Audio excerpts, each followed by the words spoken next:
Inakusahan po ninyo si former Vice President Leni Robredo claiming that she has an alliance with communist. Meron po kayong ebidensya na nagpapatunay na si former Vice President Leni Robredo ay may alyansa sa komunista because you released this statement and accused her of conniving with communists. Because if you cannot prove or you cannot present evidence, then clearly this is a testimony that indeed Loraine Badoy and Ka Eric is spreading false information, which is a violation of Section 4. Hindi namin sinabi na miyembro ang former Vice President ng CCP-NPA, NDF dahil sa mga former rebels na nagsiwalat sa amin ito. Ang statement namin ay yung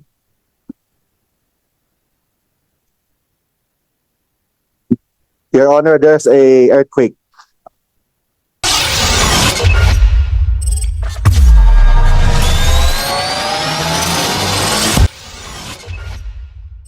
Now, Mr. Chair, may I ask Loraine Badoy, inakusahan po ninyo si former Vice President Leni Robredo claiming that she has an alliance with communist. Meron po kayong ebidensya na nagpapatunay na si former Vice President Leni Robredo ay may alyansa sa komunista because you released this statement and accused her of conniving with communists. Because if you cannot prove or you cannot present evidence, then clearly this is a testimony that indeed Loraine Badoy and Ka Eric is spreading false information, which is a violation of Section 4. Kasagot po, Ma'am Badoy. Mr. Chair, yung tungkol po sa former Vice President, yung statement po na yon ay hindi po yon personal na opinion ko. I said all those things as the Strategic Communications Cluster Head of the National Task Force, LCAC at the time, and that was in fact the official stand of our government. Therefore, meron po siyang tinatayuan na ebidensya. Hindi ko po yon personal na opinion. Pero kayo po ang nag-disseminate ng information na yon.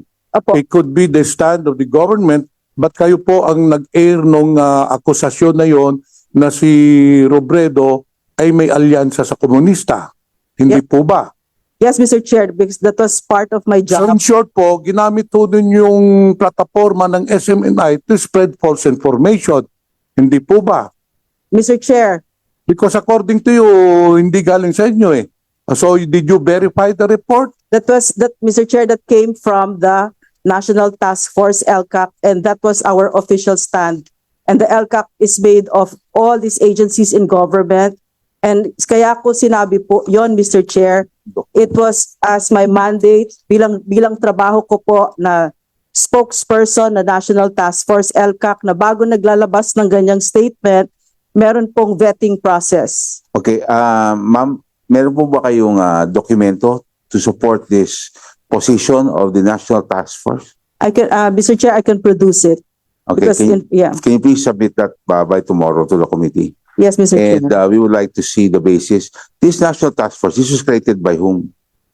The National Task Force, LCAC, Mr. Chair, is the Executive Order number 70 that was created by then President Rodrigo Roa Duterte, and it was continued by the sitting President, President Bongbong Marcos. So it is still Yeah. in existence, this National Task Force. Yes, Mr. Chair, but I'm no longer part of it officially. Thank you very much. The Thank you, Honorable Mr. Mr. President. Chair, as I've stated earlier, I would like to establish that SMNI is being used as a tool to spread false information.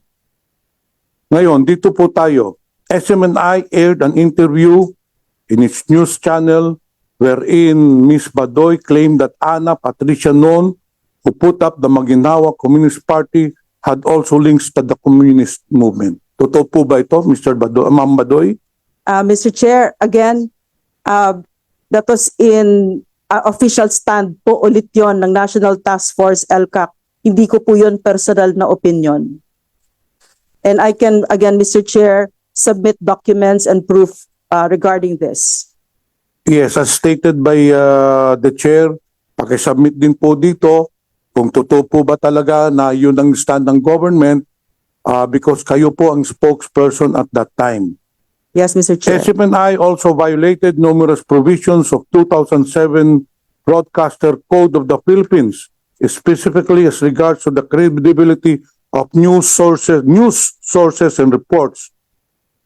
Ito po ang palaging problema ng SMNI. Mr. Chair, kagaya nung sinabi ninyo na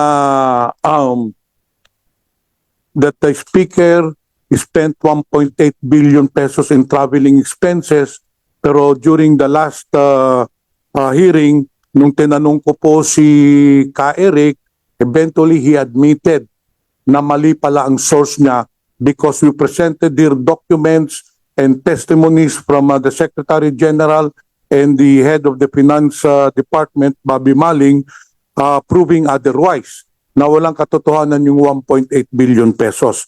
So, Mr. Chair, clearly, as I've said, meron ho silang pattern. I mentioned already 4 cases. Ngayon, sa KBP, meron din kaso ang SMNI. Now, may I ask the resource persons, ano ang nature ng kaso ng SMNI? Mr. Chair. Mr. Chair, Yes. may I recognize Mr. Chair? KBP. No, this question is addressed To to KBP. KBP. I'm addressing my question, Mr. Chair, to KBP. KBP, you have the Because, floor. as I question, Mr. said Chair. earlier, dahil sa daming fake news, sa daming mga maling impormasyon na pinapalabas sa SMNI in their program, in other programs, eh marami ho nga silang kaso. Yun ho ang ina-establish ko. Because of the false informations that you are disseminating, you are faced with several cases proving na marami kayong hinaras, marami kayong minalign, marami kayong sinira ng mga reputasyon using false information. Yun po ang gusto kong i-prove dito sa hearing, Mr. Chair. Mr. Now, Chair, my manifestation the- is related to the question, Mr. Chair. May Again, Mr. the very Chair. specific, it is the KBP. Specific. Okay, so KBP is recognized. Meron pong kaso sa KBP ang SMNI. Ano ho yung kasong yun? Mr. Chair, the complaint was received only today. Can you please speak closer to the microphone? Thank you. The complaint from a certain Mr. Luis C. Biraugo was received only today. In fact, I was informed of it only on my way to the hearing. The complaint involves violation of the broadcast code, particularly on airing of unverified reports. Personal attack intended to malign, unfair, criticize, or attack a person, natural or juridical. Speech or action likely to incite any person to violence or antisocial behavior. Vulgar, obscene, or indecent language. Use of vulgar, obscene, or indecent language. And then use of language tending to incite violence, sedition, or rebellion. And name calling of personal insults. May we inform, however, the Honorable Committee that Suarasug withdrew their membership from KBP. And we are informed only of this afternoon. Mr. Chair, so yung complaint po ni Luis Borriago, ganun din po, hindi po ba?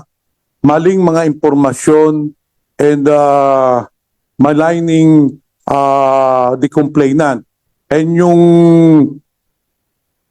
request po niya is to revoke the license of Suarasug based on these unconfirmed reports, hindi po ba? The grounds being cited are the same, although the request is to determine accountability for the previous flagrant or unmistakable violations of the law and rules. Mr. Chair. There's also a prayer for cancellation of franchise, Your Honors. Okay, Mr. Chair. so thank you from KBP. Again, ang nakasaad po doon, citing violations of Section 4, responsibility to the public, and prayer for the cancellation, revocation of SMNI license. Dito naman po tayo sa MTRCB. Alam ko po, meron din hong kaso ang SMNI ho dyan. Mr. Chair, may I ask the former SecGen, Cesar Pareha, to expound or relate to us ano naman po ang nature ng kaso doon sa MTRCB ng SMNI.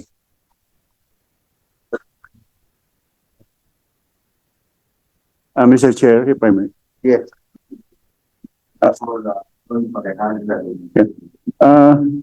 There was a case filed with us which we earlier resolved. This was earlier discussed during the last hearing about the airing of the episode on October 10 of Gikan sa Masa, Para sa Masa, where death threats were allegedly aired against the Honorable Castro.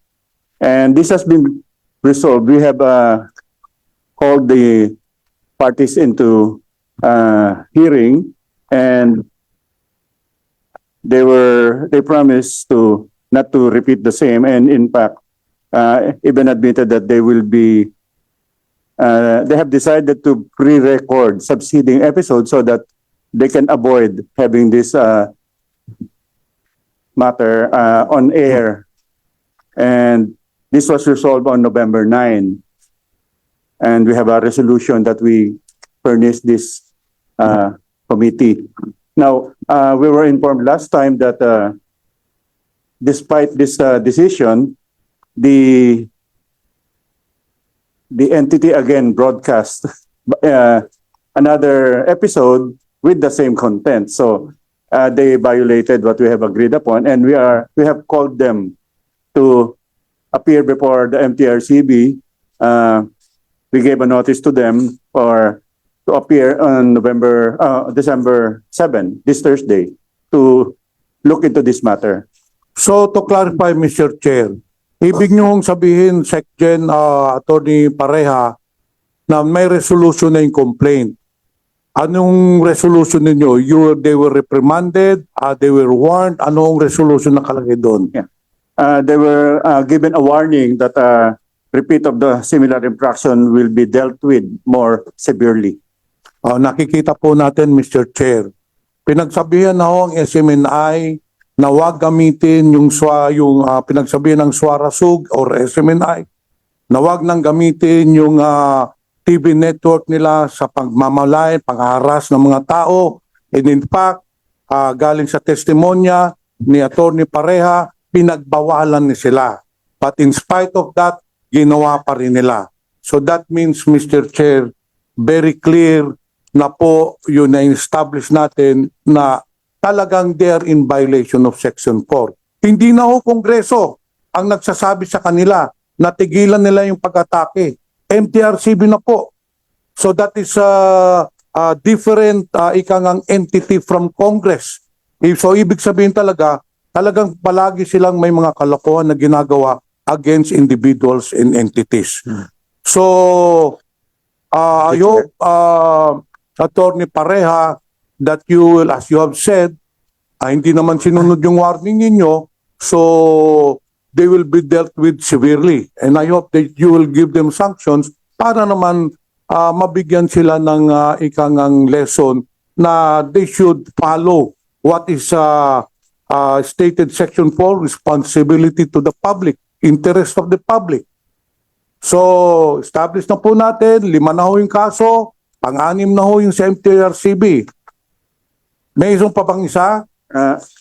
We're still, we already notified them, also gave them a notice to appear regarding the episode on the fake news on the speaker's travel.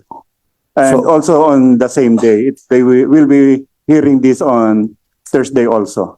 So Mr. Chair, na-establish natin 7 na yung kaso na hinaharap ng SMNI with different organizations. Doon po tayo sa National Telecommunication Commission. I understand na meron din ng kaso ang SMNI ho dyan. NTC, you are recognized. Thank you, Mr. Chair. As far as the NTC is concerned, Swatasug also has a pending administrative case. This is under, as mentioned earlier, 2022-027, and also this complaint centers on content aired over the station, specifically involving the former vice president. So the NTC has nag-hear na po kami on this case. The respondents have already been nag-appear na po sila. They have submitted also their corresponding answers, and NTC is for decision na po yung case na yun, sir. But it's still pending for decision by the commission. So at Thank the you. moment, there are 2 cases lodged at NTC. So ngayon pa lang, Mr. Chair, we have not done a full research, pero makikita po natin 9 na po ang kaso ng SMNI again with regards to Section 4. This is responsibility to the public. So Mr. Chair, nakikita po talaga natin, SMNI is not a responsible network. Whereas ang ibang mga TV stations or TV networks na pumahawak po ng prangkisa, they are there to entertain the Filipino people. They are there to disseminate important information, especially in times of calamities or news article for the betterment, improvement of the Filipino people. In short, as a medium to disseminate information to the Filipino people. But in this case, nakikita po talaga natin, SMNI is not doing that, but rather, SMNI is being used as a platform to malign, to destroy, sisiraan ang isang tao, isang entity, which is, as I've said, Mr. Chair, a clear violation of Section 4, responsibility to the public. So yun po, Mr. Chair, I hope na nakikita po ng committee itong mga kasalanan ng SMNI, itong mga infractions nila.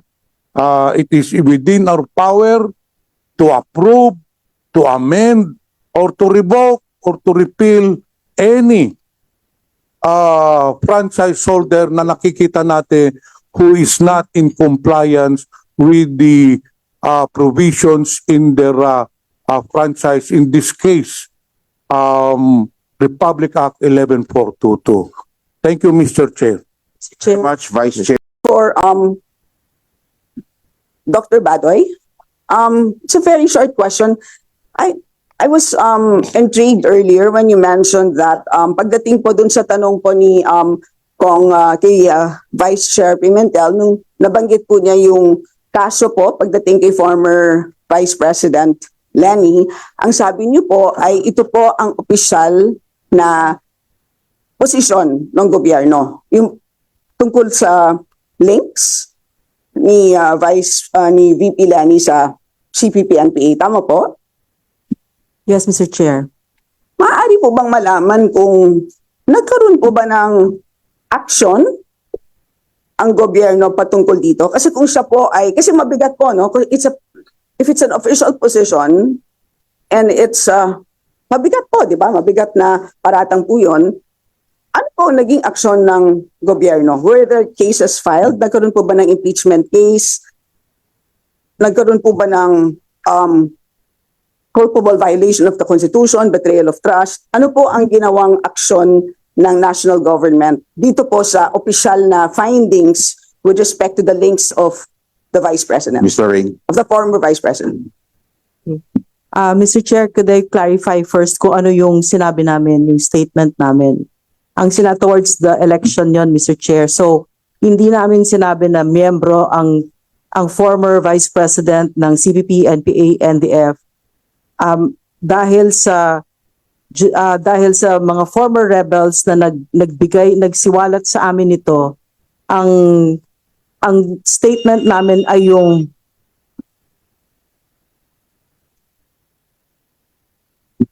Your Honor, there's a earthquake